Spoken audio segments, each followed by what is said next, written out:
Bonjour. Voilà. 1, 2, 3. 1, 2, 3. Bonjour, mesdames et messieurs. On va commencer notre journée. Je vous prie de regagner vos sièges et j'invite Madame Torelli, Monsieur Krast et Monsieur Hodges à me rejoindre sur l'estrade.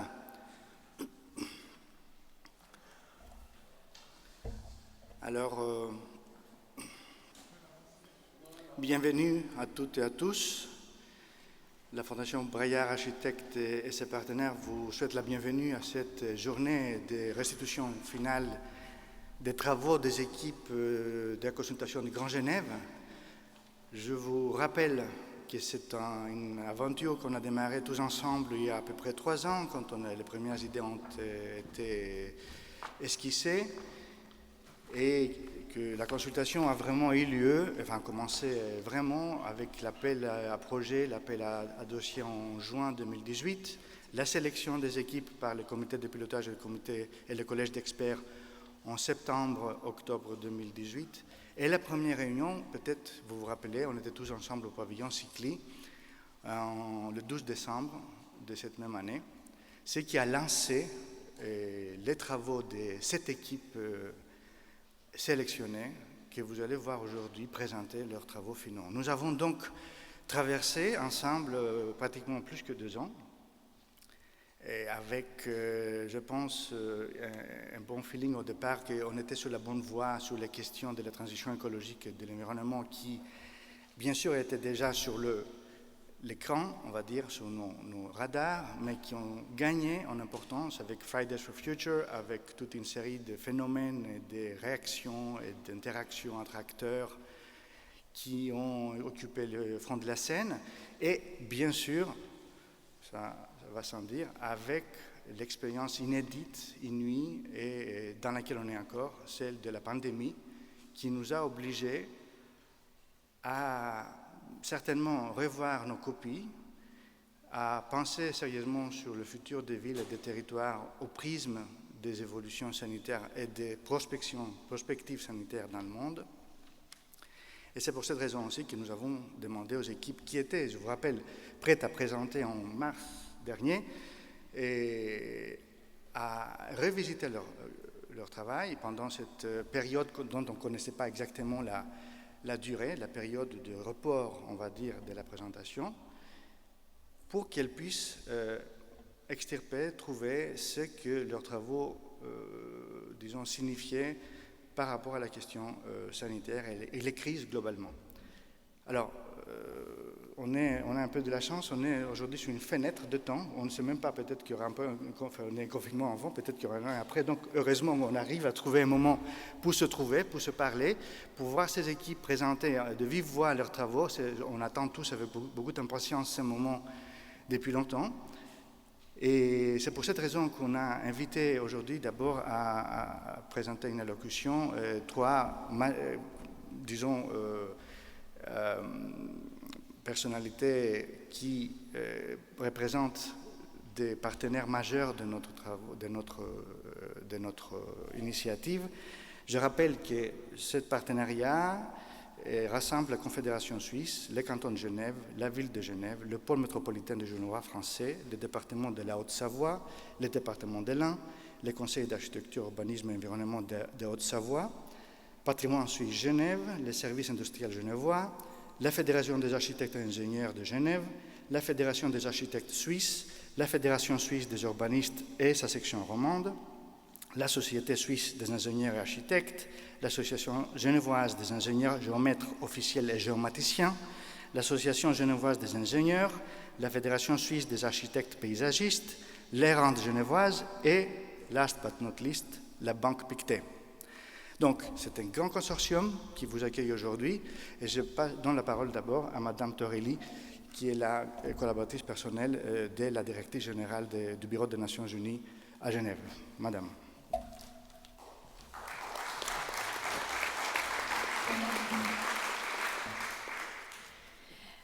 Monsieur le Président du Conseil d'État, Monsieur le Vice-président du pôle métropolitain genevois français, Monsieur le Directeur de la Fondation Braillard, Mesdames et Messieurs, C'est un grand plaisir d'être avec vous ce matin et de représenter la directrice générale de l'Office des Nations Unies, Madame Tatiana Valovaya, qui ne pouvait malheureusement pas se joindre à vous aujourd'hui, car elle profite d'un congé bien mérité. Mais elle vous transmet néanmoins toutes ses salutations. Permettez-moi tout d'abord de saluer chaleureusement l'initiative de la Fondation Braillard. Depuis le lancement de cette consultation du Grand Genève en 2018, la Fondation a su stimuler la réflexion autour du futur de la métropole transfrontalière au prisme des principes de la transition écologique. Une tâche d'ampleur et prometteuse. L'ONU, à Genève, soutient ce processus de réflexion depuis ses débuts. Nous avons eu le plaisir d'échanger avec les équipes et leurs idées novatrices nous ont permis de situer certains concepts dans une perspective plus globale, tels que l'impact urbain de la présence des organisations internationales sur le Grand Genève. Les différentes réflexions engagées sur des thèmes tels que la gestion des déchets, la coopération transfrontalière ou l'optimisation des réseaux de transport traduisent parfaitement le caractère interdisciplinaire de cette consultation. Le résultat de ces travaux saura refléter la diversité des acteurs qui vivent et travaillent au sein de la Genève internationale et qui constituent véritablement le cœur opérationnel du système multilatéral. Ce travail collectif n'a pas dû être facile, mais il traduit bien la tradition de consensus suisse. Ce partage d'expériences, ce savoir-faire et d'idées pourra aider les décisions locales, notamment en matière d'environnement. Les villes jouent un rôle important dans notre quotidien. En effet, les statistiques montrent que la moitié de l'humanité vit actuellement en ville, et ce nombre passera à 5 milliards d'ici 2030. Sans la mise en place de pratiques efficaces et durables de planification et de gestion urbaine, il sera très difficile, voire impossible, de faire face aux défis posés par l'urbanisation croissante. Dans ce contexte, il est indispensable que ces politiques urbaines visant à un développement durable et écologique des villes s'alignent sur les objectifs de développement durable, notre feuille de route commune à l'horizon 2030. La Genève internationale, avec son écosystème unique d'acteurs très divers, avec plus de 100 organisations internationales, 400 ONG, des représentants de plus de 180 États membres, le secteur privé, le secteur académique très dynamique, tous ces acteurs jouent un rôle clé en la matière. Sa place centrale sur la scène multilatérale lui a permis de voir adopter la Charte de Genève des Nations Unies sur le logement durable en 2015, par exemple, au sein de la Commission économique pour l'Europe des Nations Unies. Ce document vise à améliorer le caractère durable du logement dans la région de l'Union européenne. Cette même place permettra à Genève d'accueillir le 6 octobre prochain le Forum des maires, qui rassemblera les décideurs locaux des diverses régions du monde pour discuter des enjeux liés au développement urbain et à leur impact sur l'avenir. Le travail fourni à Genève sur ces différentes thématiques fait aussi et surtout en étroite collaboration avec les autres acteurs de l'écosystème genevois, comme le Geneva Cities Hub, qui a été lancé en août dernier avec le soutien de la Confédération suisse, du canton et de la ville de Genève, en étroite collaboration avec les Nations Unies, et ce, afin d'accroître le rôle des villes dans la diplomatie multilatérale. Le résultat de telles discussions et collaborations est essentiel à la mise en œuvre des objectifs de développement durable et à notre capacité à faire face aux défis qui nous attendent. Au nom des Nations Unies, je félicite toutes celles et ceux qui ont pris part à ces réflexions et qui ont accepté de réfléchir ensemble à une gestion urbaine plus durable et plus responsable de notre métropole transfrontalière. Je me permets également de saluer ici l'excellente coopération franco-suisse. Celle-ci est effectivement nécessaire dans beaucoup de domaines, que ce soit les transports, l'environnement et, tout particulièrement en ce moment de crise du Covid-19, la santé. Les défis actuels ne connaissent aucune frontière et à l'ONU, nous ne doutons pas que cette coopération sache perdurer et inspirer d'autres régions transfrontalières. Je vous remercie pour votre attention et vous souhaite un bon échange aujourd'hui.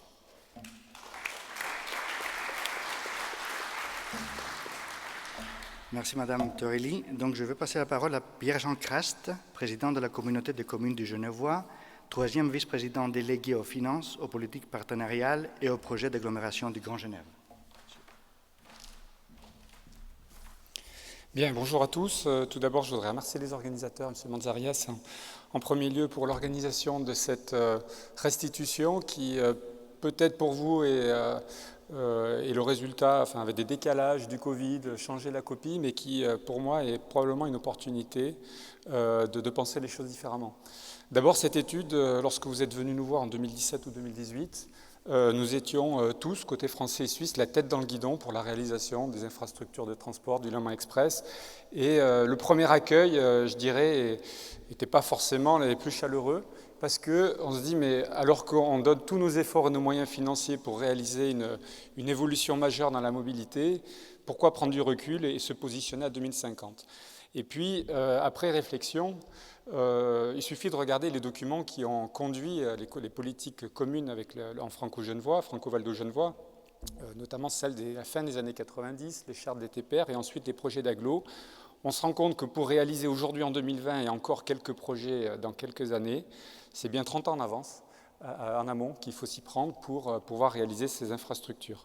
Et pour moi-même qui viens de passer la quarantaine, qui reste encore dans la jeunesse, j'espère, eh bien, je constate que nos horizons sont passés de 2020-2030 à 2050 et c'est notre devoir au niveau des pouvoirs publics de pouvoir se projeter à cette échelle-là. Moi, il y a quelque chose qui me frappe, puisque je suis scientifique à la base, c'est un paradoxe de l'époque de pouvoir tout prévoir dans un certain nombre de domaines, dans la science, dans la technique, et pourtant, il y a des choses qui arrivent, notamment dans le domaine comportemental, et ce qui vient de se passer aussi avec le Covid, qui n'était pas prévu, et qui, comme à vélo, nous font faire une sorte de saut de chaîne, où tout d'un coup, on patine, et probablement vont nous amener à 5 ans, à une décennie qui n'avait rien à voir avec nos prévisions. Je prends 2 exemples.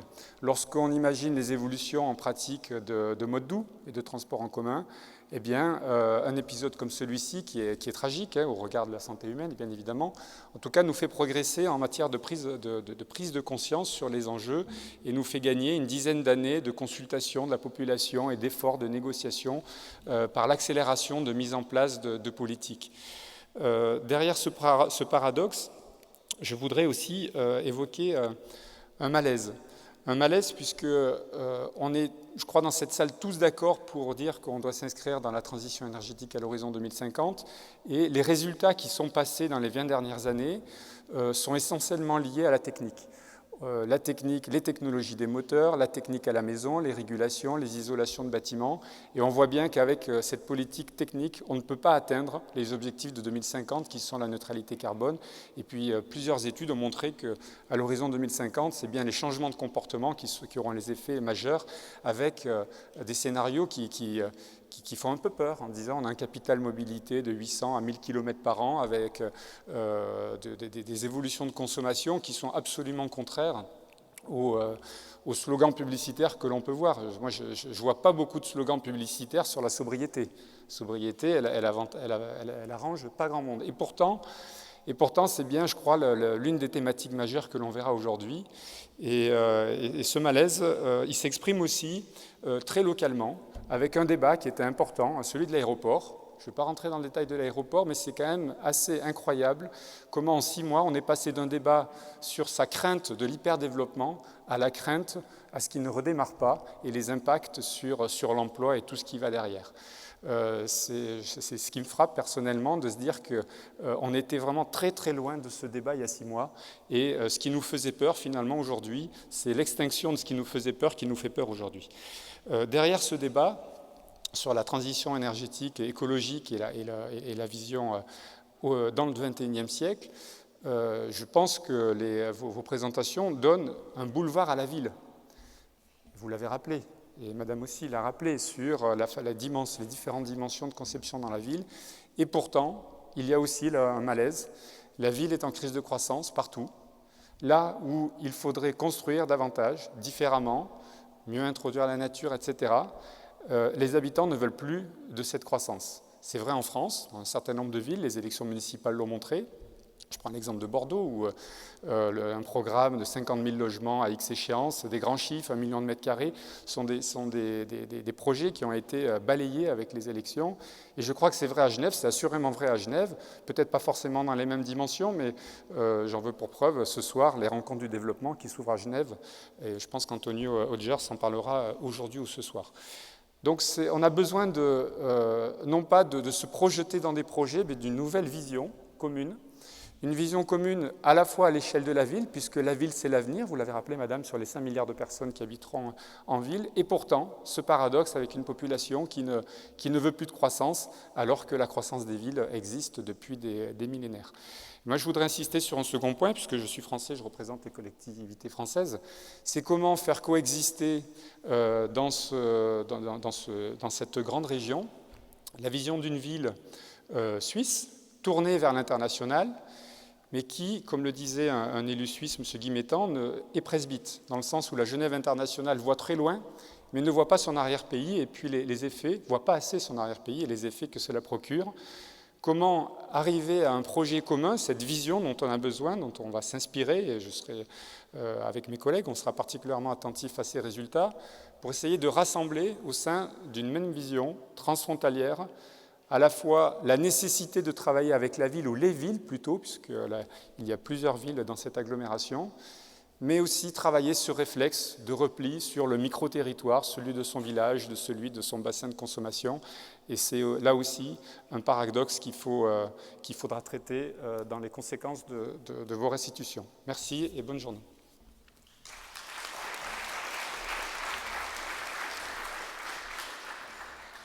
Et je passe maintenant la parole à Antonio Hodgers, président du Conseil d'État du canton de Genève. Antonio. Merci Panos. Mesdames et messieurs, bonjour. Les mots choisis pour cette démarche, et plus particulièrement aujourd'hui, pour poser ces visions prospectives, ne sont pas anodins. Je pense qu'ils reflètent les enjeux principaux qu'il y a dans la réflexion, la projection de la ville de demain, de la métropole de demain, pour être plus précis. Tout d'abord, le Grand Genève, c'est-à-dire que l'échelle de vision macro, elle ne peut être qu'au niveau du Grand Genève. Après, elle peut se décliner évidemment dans les quartiers, dans les secteurs, mais à vrai dire, l'échelle cantonale est peut-être la moins pertinente. Et ça, c'est un des premiers paradoxes politiques sur lesquels nous devons jouer, c'est que les institutions, par les frontières historiques, politiques et administratives, évidemment, se penchent sur le niveau cantonal. On a un plan directeur cantonal et tous les outils sont cantonaux, mais en réalité, c'est l'échelle peut-être la moins pertinente, en fait. C'est-à-dire que l'échelle macro, c'est celle du Grand Genève, et puis après, il y a des échelles qui se déclinent, mais on est déjà dans des secteurs de Genève et finalement, voilà, l'échelle cantonale se perd un petit peu entre les deux. Et ça, ce n'est pas évident parce que les cercles de votation populaire, notamment, et de choix, c'est quand même ceux du Grand Genève. C'est-à-dire que le cercle politique ne correspond pas, au moment de l'expression populaire, au cercle du Grand Genève, qui est le cercle de 1 million d'habitants et qui serait le vrai niveau pertinent, et ensuite ne correspond pas toujours au niveau des échelles des quartiers concernés par la mutation. Premier niveau, Grand Genève. Deuxième mot-clé, à mon sens, c'est habiter. Il n'y a plus construire la ville de demain, il y a habiter. On est sur la logique d'usage. Et c'est un usage qui n'est pas que fonctionnel. Et ça, je pense que c'est une rupture de paradigme bienvenue et nécessaire.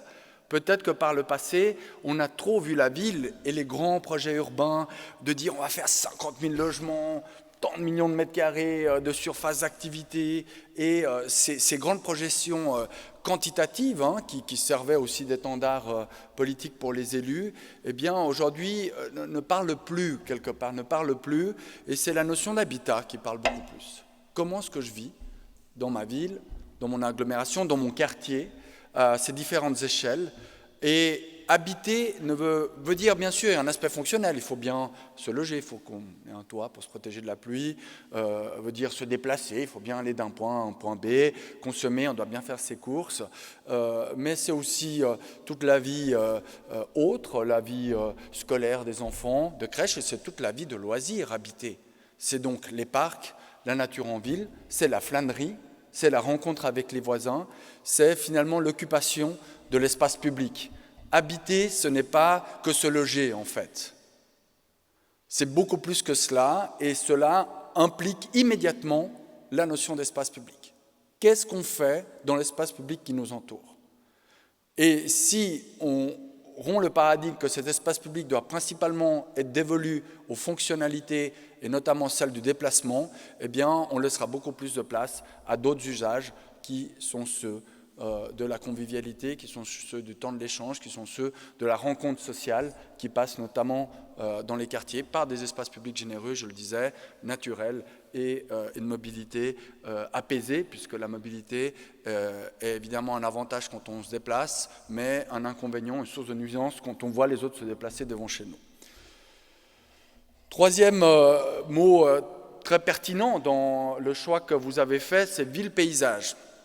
Et là aussi, la ville, oui, ça a été dit, je crois que ça fait maintenant une dizaine d'années que la planète Terre, pour la première fois de son humanité, a plus d'habitants qui habitent en ville que dans les campagnes. Donc ça y est, le mouvement qui s'est amorcé avec l'aube de l'histoire humaine, on va dire ça comme ça. L'histoire commence plus ou moins avec la constitution des premières villes, avec aussi l'invention de l'écriture qui se situe dans les villes. On voit que les villes focalisent la créativité, l'évolution et la projection. On le voit aujourd'hui, les villes sont fer de lance dans la transition écologique, elles sont fer de lance sur les questions d'égalité hommes-femmes, sur des questions d'émancipation. On voit que la ville est quand même porteuse le plus souvent du monde de demain, mais la ville est aussi porteuse de la concentration des nuisances, des contradictions des politiques publiques et finalement des tensions qu'il peut y avoir entre une certaine ville productive, business, et la nécessité d'avoir cette ville apaisée que j'évoquais tout à l'heure. Et la ville, justement, la ville peut être trop fonctionnelle, c'est-à-dire cette ville anonyme, cette ville triste, cette ville qui additionne les fonctionnalités individuelles sans avoir une vision du tout. Et là, on introduit la notion de ville-paysage. C'est-à-dire que la ville, elle a son utilité, mais elle a son esthétisme. Le paysage parle à l'âme avant tout. Quand on est ébahi par un beau paysage, on est sur l'émotion finalement. Après, vous, les professionnels, vous arrivez à décrire, à objectiver pourquoi cela, mais pour le citoyen lambda, le paysage, c'est avant tout un critère esthétique, c'est un critère d'apaisement, c'est un critère d'identité. Et je ne parle pas que des paysages bucoliques campagnards, qui sont évidemment très présents dans l'idéal. Il y a des paysages urbains magnifiques, qui signifie beaucoup de choses, et notamment aussi à Genève, cette ville cosmopolite, cette ville ouverte sur le monde, cette histoire qu'il y a derrière les paysages urbains, si je puis dire. Mais il faut s'en soucier, c'est-à-dire que lorsqu'on construit un quartier, lorsqu'on construit un immeuble, on en parle d'ailleurs particulièrement dans le cas du Pave, où il y a des grands gabarits de verticalité, on doit se soucier de la manière dont tel ou tel tour ou tel ensemble s'intègre dans un paysage déjà de proximité, en lien avec la ville existante, ou un paysage plus loin, je pense au plus haut gabarit, comment est-ce que ça s'insère. Et donc, la notion de ville-paysage me paraît très importante parce qu'on casse avec une vision purement fonctionnelle et utilitariste de la ville pour rentrer dans une vision esthétique et donc identitaire et donc culturelle de la ville. Et puis tout ça pour la transition écologique. Je finirai par là. C'est vraiment le fond de votre démarche. Je pense qu'elle est pertinente. Aujourd'hui, la transition écologique, c'est le principal défi de l'humanité de ce XXIe siècle. Rien qu'à Genève, on estime que le climat en 2070 sera celui des Pouilles. Le climat à Genève en 2070 sera celui des Pouilles. Qu'est-ce que ça veut dire pour l'organisation urbaine, pour la manière de rafraîchir la ville, de rafraîchir les espaces publics? Qu'est-ce que ça veut dire dans le rapport aux gens, au travail? Qu'est-ce que ça veut dire pour nos aînés, pour les bébés, pour toutes les personnes plus fragiles ou sensibles aux questions de vagues de chaleur? Et ça, c'est, je pense, le point saillant qui rassemble le tout. Donc je crois que dans cette slide, vous avez su, monsieur le directeur, bien synthétiser les enjeux aujourd'hui au niveau global, mais aussi au niveau local, avec un panel extrêmement large de participants. 43 équipes ont répondu initialement, je crois, à cet appel, et 7 équipes ont repoussé, avec un défi, et je terminerai par là, c'est celui de l'adhésion populaire. J'ai en face de moi un parterre fait de beaucoup de spécialistes, en lien avec les questions du territoire, architecture, urbanisme, ingénieurs et autres, ou même élus initiés, puisque ça fait longtemps qu'on est là-dedans. Mais Pierre-Jean Crasse le disait à juste titre, il y a des refus. Je ne pense pas que ce soit des refus définitifs de la ville. Je ne pense pas en tout cas sur les majorités, il y a une partie de la population qui ne veut pas. Et d'ailleurs, les votations ce week-end en Suisse sur la libre circulation des personnes donnera aussi un aperçu de la part de la population qui veut vraiment, qui a une vision fermée en disant voilà, la barque est pleine, pas plus de place. Je pense qu'on doit mieux articuler pour retrouver des majorités qui comprennent que la durabilité sera urbaine ou ne sera pas. C'est-à-dire qu'on ne peut pas prétendre à faire la transition écologique avec le périurbain, pour être clair.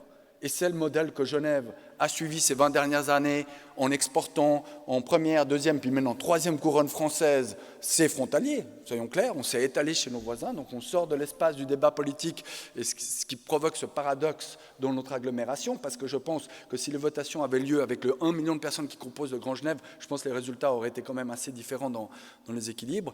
Eh bien, la ville, je disais, la durabilité sera urbaine ou ne sera pas, mais cette urbanité doit être désirable. Et c'est vrai que de plus en plus, je vous pose, et je le terminerai là-dessus, cet enjeu à vous, les professionnels, architectes, urbanistes, ingénieurs, vous qui construisez et qui avez une formation pour construire la ville, il y a un décalage, il y a une discrépance entre ce que les professionnels trouvent désirable et ce que la population trouve désirable. Et là, je pense qu'une partie de la réponse, vous l'avez, en ayant mis l'accent sur les visuels dans les réponses. Je pense que les visuels, avec le piège du visuel, c'est très bien que le visuel est un piège, surtout quand il est statique, mais il faut recréer de l'adhésion, il faut réenchanter l'acte de développer notre territoire, et je pense que c'est tout à fait votre mission. Merci de votre écoute.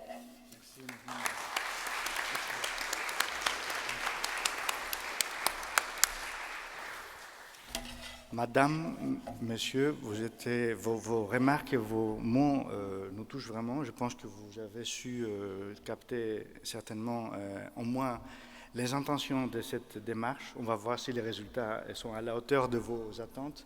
On fait tout pour. C'est vrai, c'est non seulement une question de fabriquer la ville de demain et ces images, ces ambiances, mais aussi de se reformer, nous les professionnels, c'est-à-dire de créer une nouvelle formation proche des questions de la transition écologique qui puisse faire le pont entre les exigences et les expertises professionnelles et le public, les citoyens qui attendent de comprendre. Ils voudraient d'abord comprendre ce qui se passe, parce que je pense que tout le monde, on est tous aujourd'hui dans une situation dans un processus de captation de données et des réalités qui nous viennent plus vite que ce qu'on aurait imaginé. Les crises sanitaires, mais aussi les crises écologiques, les crises du climat, tout ça, ça n'a pas encore une image très concrète pour la plupart du monde. Notre souci, donc, en tant que professionnels de l'espace, mais aussi, on parle aussi des autres disciplines connexes et non pas annexes, de l'architecture, de l'urbanisme, du paysage, de la sociologie, l'anthropologie, la philosophie, les sciences de l'ingénieur, et bien sûr l'ingénierie environnementale, essaye de transformer toutes ces données en quelque chose qui soit positif, visible, acceptable et aussi élaborable, que ce soit un processus, donner aux citoyens non pas des solutions finies, mais des amorces d'idées que collectivement devraient se mettre en marche dans les quartiers, dans les villes, dans le territoire, comme vous l'avez dit, Monsieur le Président, à toutes les échelles, de la plus haute, de la big picture, comme on dit, à la plus petite rue, la plus petite cour où les gens se rencontrent et décident pour leur futur. Merci donc pour ces introductions.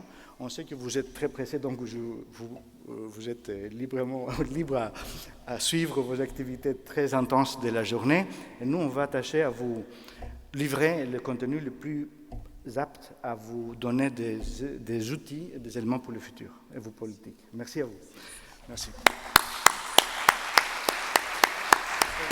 Merci beaucoup, Florence.